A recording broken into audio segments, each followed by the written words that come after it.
Келесі болып, сабақтан мүлдем қалмағаны үшін Жұмабеков Есен марапатталады. Сабақтан қалмаған үшін алғыс хат алу, ауамен демалып жүрген үшін алғыс хат алуымен тең ғой. Есен, саған мектепке келгенің үшін папаң 500 теңге бере ме? Мен папаммен сабақтан бірде-бір күн қалмайын деп бәстескем. Ал мен сабаққа үйде ештеңе істемеу үшін келем. Ал мен грамота алсам.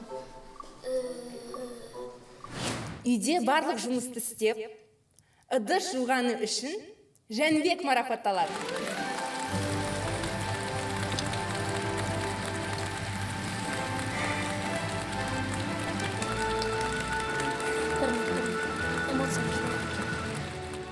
Рахмет.